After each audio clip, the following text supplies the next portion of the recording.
Hello everyone, my name is Cora Georgiou and I'm a card designer on Fractured in Alterac Valley. And welcome to a new roundtable edition of Hearthside Chat. At the start of the year, we saw our 5 Horde mercenaries breaking into the Barrens and beginning their journeys. Then we saw our Alliance mercenaries leveling up and taking on the big city of Stormwind. And now it's time for them to go head-to-head in classic Horde versus Alliance fashion as we take on the snowy battleground of Alterac Valley. Today we're going to be shoveling aside some of that snow and uncovering and then revealing to you for the first time some new cards in this expansion. And to help us look deeper into the design, art, and narrative that go into creating a new Hearthstone expansion, I'm joined by senior game designer Matthew London. Hey, Cora. Our art supervisor Jeremy Cranford. Hey, everyone. And game designer Leo Robles Gonzalez. What's up? Matt, I'm going to start with you because I know that a lot of the narrative and story that went into actually crafting the Year of the Griffin came from your beautiful brain. So all of these characters must be very near and dear to your heart at this point, but I do have to ask, which one are you most excited to see leveling up in AV? Yeah, it's very hard to choose among them. They're all very exciting, and as we've mentioned, we've already revealed Lightforged Cariel, a new Paladin hero card. Cariel's sister, Tamsin, is also back, and she's going to be represented as Dreadlich Tamsin on a Warlock hero card.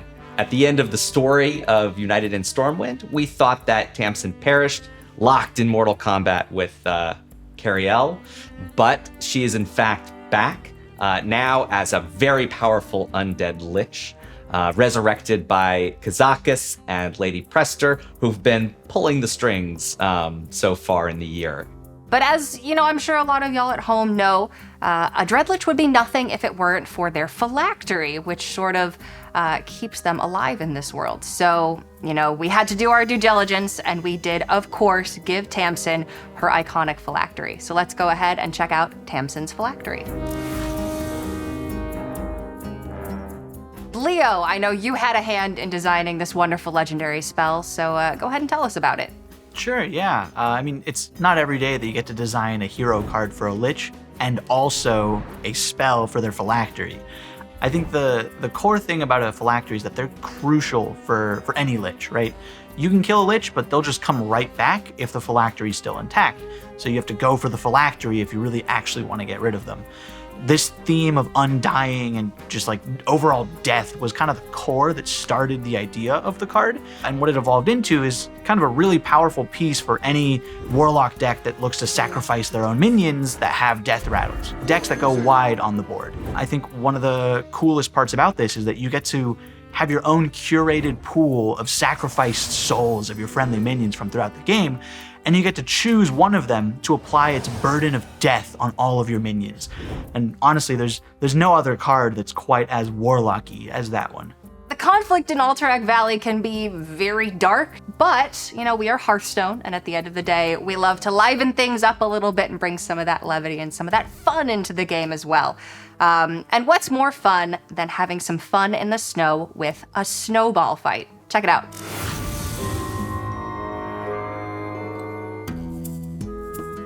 And Leo, we'll hand it back to you because I know that you've got a really cool story actually behind the making of this card. Yeah, so fun fact about Snowball Fight is that this card actually existed before the Alterac Valley expansion existed. Before I was, hired onto the Hearthstone team, I used to make a bunch of custom Hearthstone cards just as a fan, and one of the ones that turned out to be my favorite ones was one called Snowball Fight, where it's this card, it's a spell that you play and you deal damage to a minion and freeze it, and then that minion throws a snowball to someone else and, rinse and repeat. The design that we landed on for the set has changed a little bit since where it started, but that same idea of throwing snowballs and freezing all sorts of minions stuck all the way through. The way that this actually made its way into the set was we really focused in on getting that Alterac Valley nostalgia, like World of Warcraft battleground feeling, really nailed down in the set. And at one point, we took a look at all of the cards and we were like, yeah, we've got that pretty much on lock. But any sort of cards that are fun and whimsical, anything that really brings the spirit of Hearthstone that a lot of people love, we didn't have too many of those throughout the set. So we made an effort to kind of figure out different ways to be silly or be goofy in Alterac Valley. And one of the best ways to do that is, you got a bunch of snow around, right? Might as well start a snowball fight, right? I was able to pull this card idea out from my back pocket and show it to the team, and it stuck around, and the gameplay's been pretty solid. You're absolutely right. We had these sort of dueling ideas and goals when we were making Alterac Valley. And of course, we had to have that nostalgia and that deeper theme of the conflict between the Horde and the Alliance. But we also wanted to take advantage of the snowy topography and the environment that we've got going on to create some of those fun and lighter cards. Jeremy, I know you know quite a bit about the deep conflict between Alterac Valley, but maybe you can talk a little bit about how we visually represent both the dark and the light sides of this set.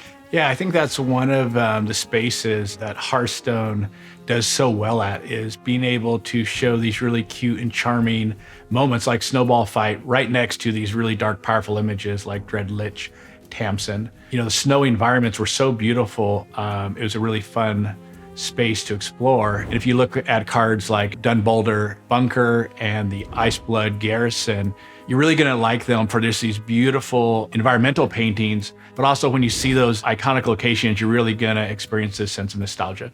Yeah, we're going to keep those wholesome vibes going a little bit here with another classic representation of fun in the snow with an all-new mage spell called Build a Snowman.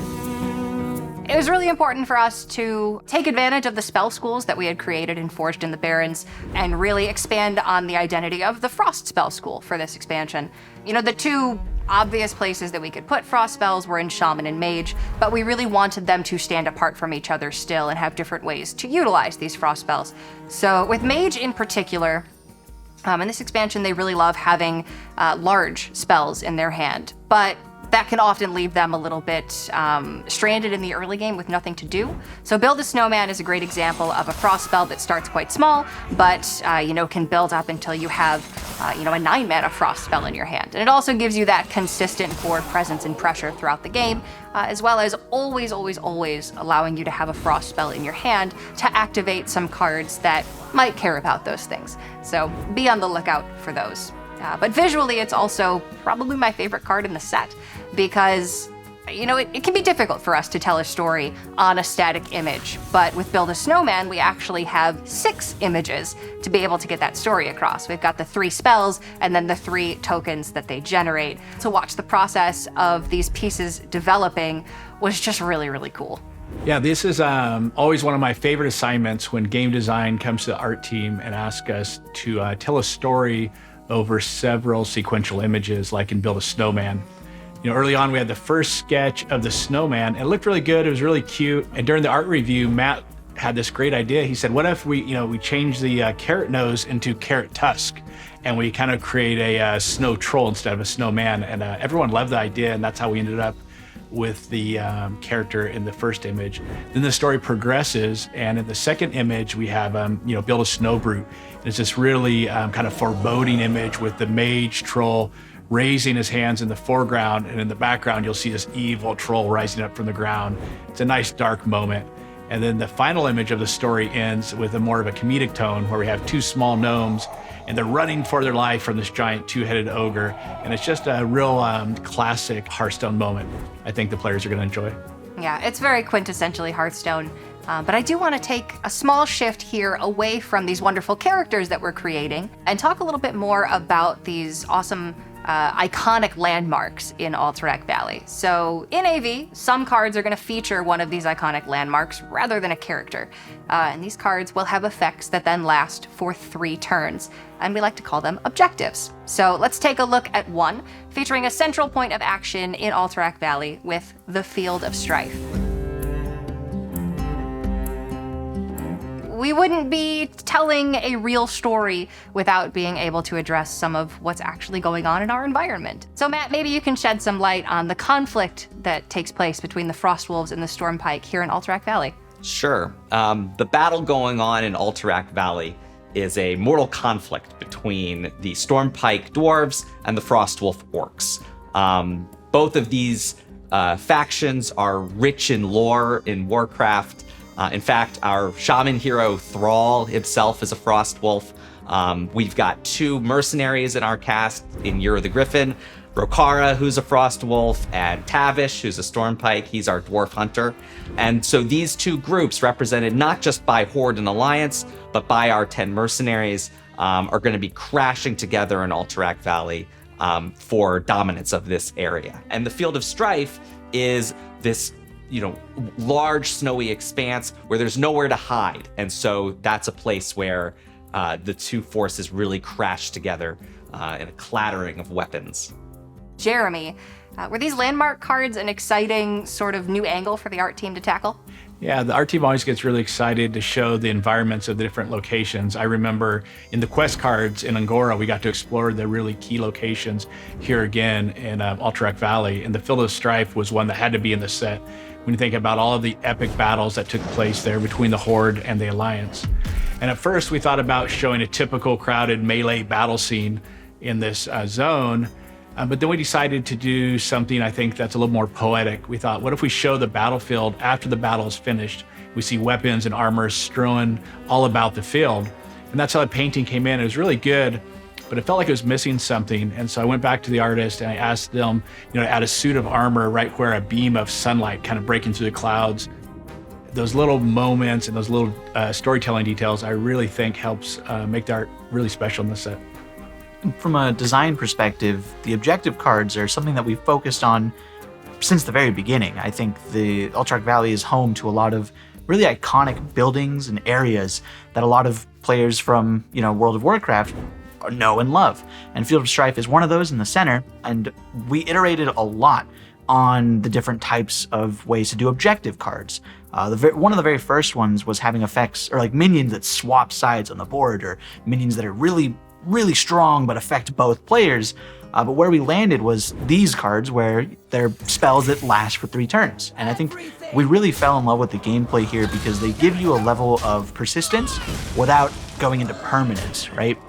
If you take a look at like a minion with an effect, like a passive effect, they're really fun to play with, but minions only really last 1 or 2 turns in Hearthstone, so you don't really get to like juice the effect out. Whereas something like a hero card, they last for the rest of the game. Your hero power is completely new, so we can't really go too crazy there because it might warp the game for the rest of the game, right? And that's where these really shine, is kind of in between. Because they only last 3 turns, we can put more powerful, more attractive effects on them, but you're guaranteed to be able to use them only for 3 turns. So, your opponent won't feel helpless against them, right? Once one is played, you and your opponent both can change your game plan to either maximize or minimize the effect of these objective cards. Yeah, sort of having that element of added consistency in a deck is really how you're able to take advantage of the specific archetype that you're building into. And we do like to be pretty careful when it comes to effects that your opponent can't necessarily interact with, but that doesn't mean there isn't counterplay here. So similar to maybe a sigil or a secret, they are going to last for 3 turns, but then it's in the opponent's hands to decide how they want to play around those effects and their very concrete duration. So that was sort of a fun one, and being able to explore those different objective landmarks visually.